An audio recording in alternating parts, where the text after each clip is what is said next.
ತಾ ಹೇಳಿದನಲ್ಲವೇ, ನಾ ಕೈ ಬಿಡೇನು,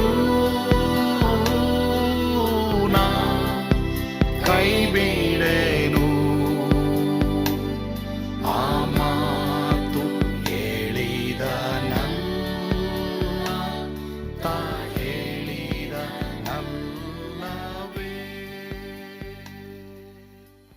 ಯೇಸು ಕೈ ಬಿಡನು ದೈನಂದಿನ ಸತ್ಯವೇದ ಅಧ್ಯಯನಕ್ಕೆ ನಿಮ್ಮೆಲ್ಲರನ್ನು ಆಹ್ವಾನ ಮಾಡ್ತೇನೆ.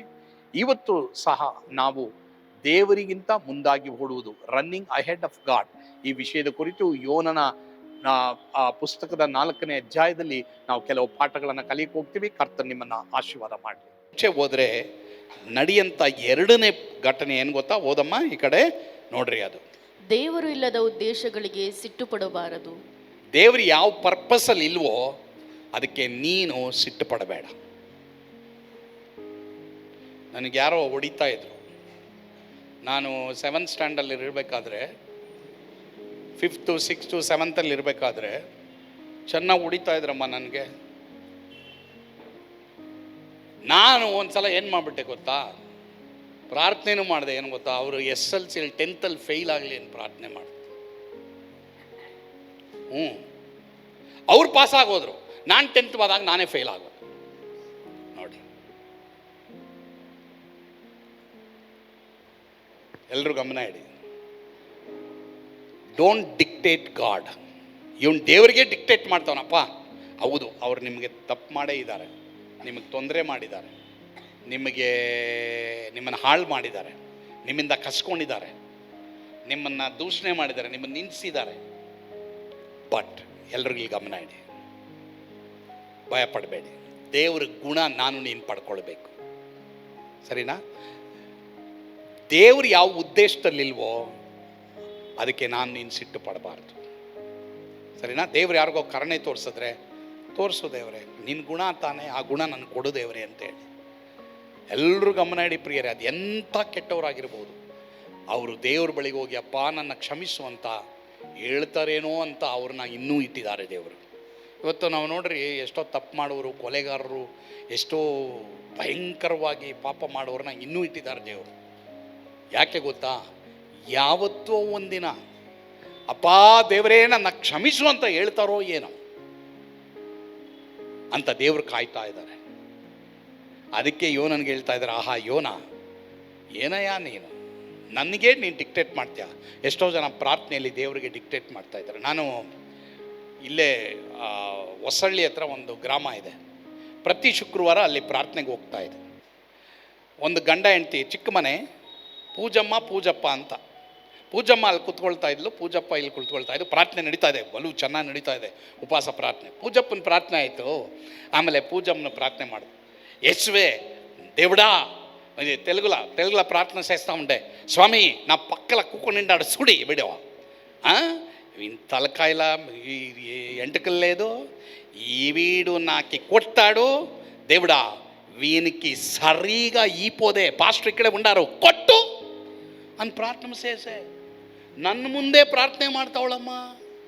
ಆಮೇಲೆ ನಾನು ಇಮ್ಮಿಡಿಯೇಟಾಗಿ ಪಾಪಣ್ಣ ಅಂತಿದ್ರು ನನ್ನ ಜೊತೆ, ಅವ್ರಿಗೆ ಹೇಳಿದೆ ಪ್ರಾರ್ಥನೆ ನಿಲ್ಸಕ್ಕೆ ಹೇಳು ಅಂತ. ದೇವರು ಯಾವ ಉದ್ದೇಶದಲ್ಲಿ ಇಲ್ವೋ ಅದಕ್ಕೆ ನೀನು ಸಿಟ್ಟುಕೊಳ್ಳಬಾರ್ದು. ಹ್ಯಾವ್ ಯೋರ್ ವೇ ಗಾಡ್, ನಿನ್ನ ವೇ ನೀನು ಮಾಡು ದೇವರೇ. 4ನೇ ಅಧ್ಯಾಯ 3ನೇ ವಚನ, ಜೋನಾ ಚಾಪ್ಟರ್ 4 ವರ್ಸ್ 3. ಓದ್ತೀರಾ ಈ ಕಡೆ ಒಬ್ಬರು? ಈಗ ಯೆಹೋವನೇ ನನ್ನ ಪ್ರಾಣವನ್ನು ತೆಗೆ, ನಾನು ಬದುಕೋದಕ್ಕಿಂತ ಸಾಯುವುದೇ ಲೇಸು ಎಂದು ವಿಜ್ಞಾಪಿಸಿಕೊಂಡೆನು. ಏನು ಪ್ರಾರ್ಥನೆ ಇದು? ಎಲ್ಲರೂ ನಾವು ಸಾಧಾರಣವಾಗಿ ವಾಸಿ ಮಾಡು, ನಾನು ಚೆನ್ನಾಗಿಡು, ನಾನು ಬದುಕಬೇಕು ದೇವರೇ ಅಲ್ವಾ? ಎಲ್ಲ ಏನು ಹೇಳ್ರಿ? ನಾನು ಬದುಕಬೇಕು ದೇವರೇ, ನಾನು ಬಂಡೆ ಆಗಿರ್ಬೇಕು ದೇವರೇ ಅಲ್ವಾ? ನಾನು ಬಂಡೆ ಥರ ಇರಬೇಕು ದೇವರೇ ಅಂತ ಆಸೆ ಪಟ್ಟರೆ ಇವನೇನು ಪ್ರಾರ್ಥನೆ ಮಾಡ್ತಾವನೆ? ನಾನು ಶಶ್ಪೋವಲ್ಲ, ನಾನು ಸಾಯಬೇಕು ದೇವರೇ, ನಾನು ಇರಬಾರ್ದು ದೇವರೇ, ನನ್ನ ಪ್ರಾಣ ತೆಗಿ ದೇವರೇ. ಎಂಥ ಪ್ರಾರ್ಥನೆ! ಎಷ್ಟೋ ಜನ ಪ್ರಾರ್ಥನೆ ಮಾಡ್ತಾ ಇದ್ದೀರಾ. ಕೆಲವು ಸಲ ಏನೋ ಒಂದು ಕಷ್ಟ ಬಂದುಬಿಡ್ತು, ಏನೋ ಒಂದು ತೊಂದರೆ ಬಂದುಬಿಡ್ತು. ನನ್ನ ಹತ್ರ ಒಬ್ಬರು ಬರ್ತಾಯಿದ್ರು. ಆ ಅಪ್ಪ ಯಾವಾಗಲೂ ಅಷ್ಟೇ, ಮಾರ್ಕು ಏನು ಗೊತ್ತಾ, ನನಗೆ ಇಲ್ಲಿವರೆಗೆ ಬಂದುಬಿಟ್ಟಿದೆ, ಸ್ವಲ್ಪ ಇಲ್ಲಿವರೆಗೆ ಬಂದುಬಿಟ್ಟಿದ್ದಪ್ಪ, ನಾ ಏನು ಮಾಡಬೇಕು ಗೊತ್ತಿಲ್ಲ. ಎಲ್ಲರೂ ಗಮನ ಇಡಿ ಪ್ರಿಯ ದೇವರ ಮಕ್ಕಳೇ. ಸ್ವಾಮಿ ಮಕ್ಕಳು ನಾನು ಸಾಯಬೇಕು ಅಂತ ಪ್ರಾರ್ಥನೆ ಮಾಡಬಾರ್ದು. ಇವನೇನು ಪ್ರಾರ್ಥನೆ ಮಾಡ್ತಾವನೆ? ಆಪೋಸಿಟಾಗಿ ಪ್ರಾರ್ಥನೆ ಮಾಡ್ತಾವನೆ. ಎಷ್ಟೋ ಜನ ಇವತ್ತು ಆಪೋಸಿಟಾಗಿ ಪ್ರಾರ್ಥನೆ ಮಾಡ್ತಾ ಇದ್ದೀರಾ. ದೇವರ ಕರುಣೆಗಾಗಿ ಪ್ರಾರ್ಥನೆ ಮಾಡಿ. ಹೌದು, ನೀನು ತಪ್ಪು ಮಾಡಿದೀಯಾ, ಹೌದು ನೀನು ದೇವ್ರಿಗೆ ವಿರುದ್ಧವಾಗಿ ಜೀವಿಸಿದ್ಯಾ, ನೀನೇನು ಪ್ರಾರ್ಥನೆ ಮಾಡಬೇಕು ಗೊತ್ತಾ? ದಾವೀದ ಕುಮಾರನೇ, ನನ್ನನ್ನು ಕರುಣಿಸುವಂತ ಪ್ರಾರ್ಥನೆ ಮಾಡು. ದೇವರೇ, ನನ್ನನ್ನು ಕರುಣಿಸುವಂತ ಪ್ರಾರ್ಥನೆ ಮಾಡು. ನೀನು ಮಿಸ್ಟೇಕ್ ಮಾಡಿದ್ಯಾ, ನೀನು ತಪ್ಪು ಮಾಡಿದ್ಯಾ, but as god for mercy. ಅದ್ರ ಬದಲು ದಯವಿಟ್ಟು ಯಾರು ಅಷ್ಟೇನೆ ನನ್ನನ್ನು ಸಾಯಿಸು ದೇವರೇ, ನಾನು ಇರಬಾರ್ದು ದೇವರೇ, ಸ್ವಾಮಿ ಅವರು ಇರಬಾರ್ದು ಇವರು ಇರಬಾರ್ದು. ಕೆಲವರು ಹೆಣ್ಮಕ್ಳು ಕೆಲವು ಸಲ ಹಿಂಗೂ ಪ್ರಾರ್ಥನೆ ಮಾಡ್ತಾರೆ ಅಲ್ವಾ? ಪ್ರಾರ್ಥನೆ ಮಾಡದೆ ಹೋದ್ರು ಬೈಕೋತಾರೆ, ಇಲ್ಲ ದುಡ್ಡಿಟ್ಕೊಳ್ತಾರೆ. ಯಾಕಂದರೆ ಕೆಲವರು ದೆವ್ವ ಹಿಡಿದವ್ರಿಗೆ ನಾನು ಪ್ರಾರ್ಥನೆ ಮಾಡ್ಬೇಕಾದ್ರೆ ನನಗೆ ಗೊತ್ತಾಗ್ತದೆ ಅಲ್ಲಿ ಅದು ದೆವ್ವದ ಪ್ರಾರ್ಥನೆ, ನಿನ್ನ ಪ್ರಾರ್ಥನೆ ಅಲ್ಲ. ಅದು ದೇವ್ರ ಮಕ್ಕಳು ಮಾಡೋಂಥ ಪ್ರಾರ್ಥನೆ ಅಲ್ಲ. That's not the prayer you should offer. No, ಇದು ಒಬ್ಬ ಪ್ರವಾದಿ ಪ್ರಾರ್ಥನೆ ಮಾಡ್ದಮ್ಮ, ಯಾರು ಕಷ್ಟ ಇಲ್ಲ, ಯಾರಿಗೆ ದುಃಖ ಇಲ್ಲ, ಯಾರಿಗೆ ಹಿಂಸೆ ಇಲ್ಲ, ಯಾರು ನೋವಿಲ್ಲ, ಬಟ್ ಈ ಪ್ರಾರ್ಥನೆ ಮಾಡಬೇಡಿ. ಅಯ್ಯೋ ದೇವರೇ, ನಾನು ಸಹಿಸ್ಕೊಳಕ್ಕಾಗ್ತಾ ಇಲ್ಲ, ನನಗೆ ಕೃಪೆ ಕೊಡು ದೇವರೇ. ಯಾರೋ ಒಬ್ಬರು ಅಮೇರಿಕ ದೇಶದಲ್ಲಿ ನನಗೆ ಗೊತ್ತು, ಅವರು ಯಾವ ಮೂಮೆಂಟಲ್ಲಿ ಯಾರು ಬಂದೂ ಅವ್ರನ್ನ ಹಿಡ್ಕೊಂಡ್ಬಿಡ್ಬೋದು. ಅವರು ಚರ್ಚ್ಗೆ ಬಂದು ಪ್ರಸಂಗ ಮಾಡ್ತಾನೆ, ಯಾರು ಬೇಕಾದ್ರೆ ಯಾವ ಮೂಮೆಂಟಲ್ಲಿ ಬರ್ಬೋದು. ಅವರು ತಂದೆಗೆ ಏನೋ ಒಂದು ಸಮಸ್ಯೆ ಬಂದಾಗ ಅವ್ರು ಇನ್ನೇನು ತೀರುವಾಗ ಟೈಮಲ್ಲಿ ಅವರು ಒಂದು ಪ್ರಾರ್ಥನೆ ಮಾಡಿದ್ರಂತೆ, ದೇವರೇ ನನಗೆ ಇನ್ನೊಂದು 15, ನನಗೆ ಇನ್ನೊಂದು 30-40 ವಯಸ್ಸು ಬಾಡಿಗೆ ಕೊಡು, ಅವ್ರನ್ನ ತೆಗೆದುಬಿಡು, ನನಗೆ ಕೊಡು ಅಂತ. ತಪ್ಪದು. ಎಲ್ಲರೂ ಗಮನ ಇಡಿ. ಎಷ್ಟೋ ಜನ ರಾಂಗಾಗಿ ಪ್ರಾರ್ಥನೆ ಮಾಡ್ತಾ ಇದ್ದೀರಾ, ಎಷ್ಟೋ ಜನ ಆಪೋಸಿಟಾಗಿ ಪ್ರಾರ್ಥನೆ ಮಾಡ್ತಾ ಇದ್ದೀರಾ. Don't pray your will, pray God's will. ದೇವರ ಚಿತ್ತವನ್ನು ಪ್ರಾರ್ಥಿಸಿರಿ, ನಿಮ್ಮ ಚಿತ್ತವನ್ನು ಪ್ರಾರ್ಥಿಸಬೇಡ. ಇಟ್ಸ್ ವೆರಿ ವೆರಿ ಇಂಪಾರ್ಟೆಂಟ್ ಪ್ರಿಯರೇ. ಸೊ ಇಲ್ಲಿ ಗಮನ ಇಡ್ರಿ ಪ್ರಿಯರೇ. ಮೂರನೇದಾಗಿ, ದೇವರಿಗಿಂತ ಯಾರು ಮುಂಚೆ ಹೋಗ್ತಾರೋ, ಮುಂದೆ ಹೋಗ್ತಾರೋ, ದೋಸ್ ಹೂ ರನ್ ಅಹೆಡ್ ಆಫ್ ಗಾಡ್, ಅವ್ರು ಏನು ಮಾಡ್ತಾರೆ ನೋಡಿ. ಮೂರನೇದಾಗಿ ಓದ್ತೀರಾ ಮಹೇಶ್? ಓದಪ್ಪ, ಮುನ್ರಾಜ್ ಓದಪ್ಪ. ದೇವರಿಗೆ ಇಷ್ಟವಲ್ಲದ ದೇವರು ಚಿತ್ತಕ್ಕೆ ವಿರುದ್ಧವಾಗಿ ಪ್ರಾರ್ಥನೆಗೆ ದೇವರು ಉತ್ತರ ಕೊಡುವುದಿಲ್ಲ. ಎಸ್, ಮೂರನೇದು, ದೇವರಿಗಿಂತ ಮುಂದೆ ಓಡಂತ ವ್ಯಕ್ತಿ ಅವನ ಜೀವಮಾನದಲ್ಲಿ ದೇವರಿಗೆ ಇಷ್ಟವಿಲ್ಲದ, ದೇವರ ಚಿತ್ತಕ್ಕೆ ವಿರುದ್ಧವಾದ ಪ್ರಾರ್ಥನೆ ಮಾಡ್ತಾನೆ, ದೇವರು ಅದಕ್ಕೆ ಉತ್ತರ ಕೊಡಲ್ಲ.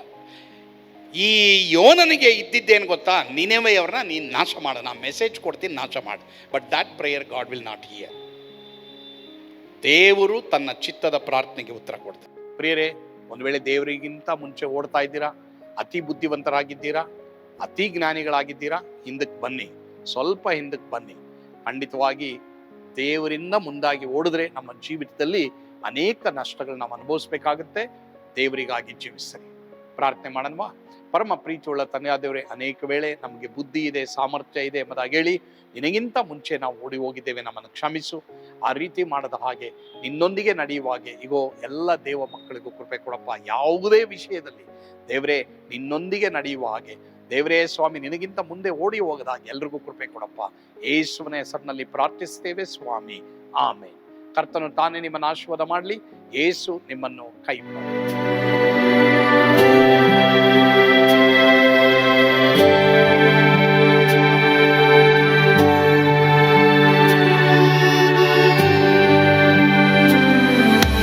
ನಾನು ಪಾತ್ರದಲ್ಲಿ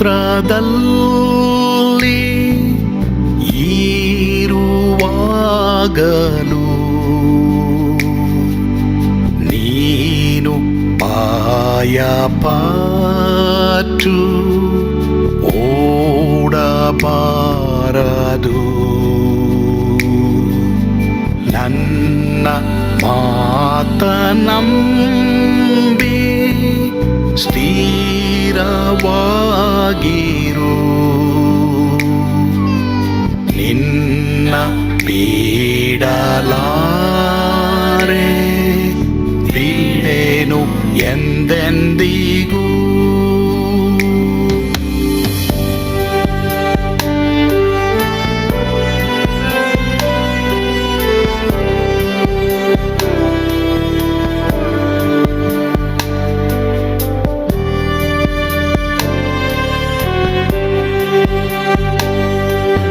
ನಾ ಕೈ ಬಿಡೆ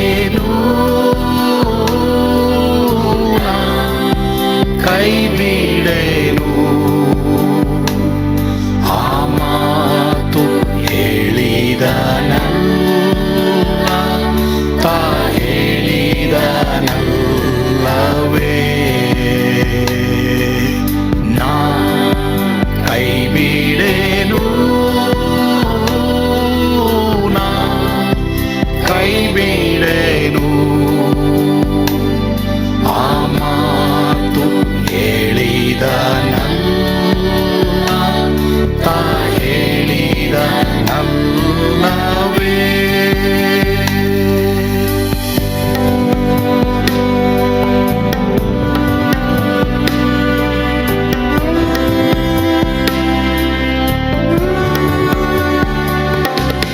ಸುತ್ತಲೂ ಹೂಗಳು ಬಾಡಿ ಹೋದರು, ಮೇಲೆ ಸ್ವರ್ಗದೋಳು ಬಾದಲಾಗದು.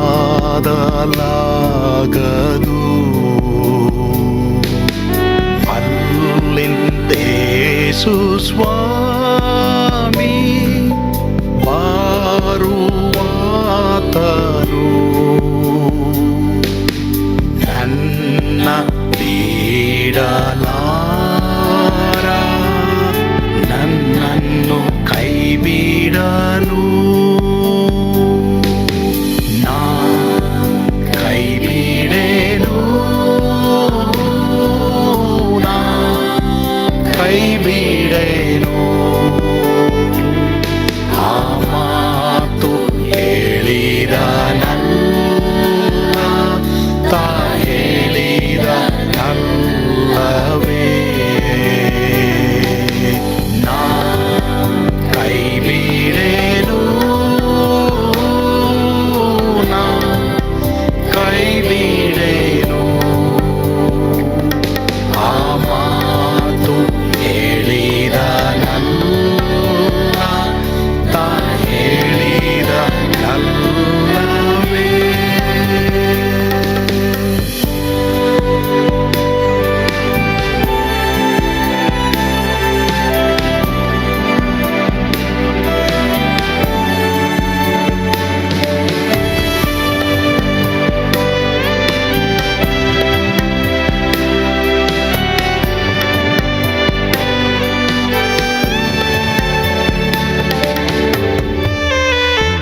ಮುಂದೆ ಬಾವು ಕಷ್ಟ ಬಾರುತ್ತಿದ್ದರು,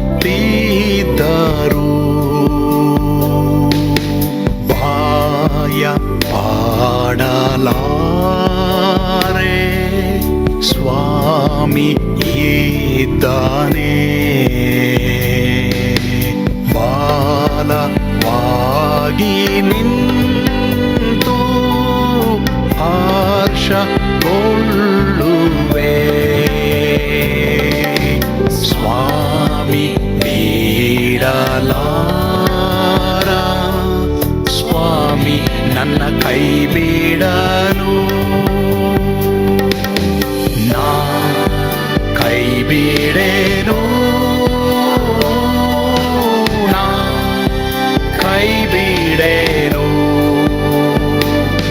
ಆ ಮಾತು ಹೇಳಿದ ನಲ್ಲ ತಾ ಹೇಳಿದ ನಲ್ಲವೇ. ನಾ ಕೈ ಬಿಡೆನು, ನಾ ಕೈ ಬಿಡೆನು. ಆ ಮಾತು ಹೇಳಿದ ನಲ್ಲ ತಾ ಹೇಳಿದ ನಲ್ಲವೇ. ತಾ ಹೇಳಿದ ನಲ್ಲ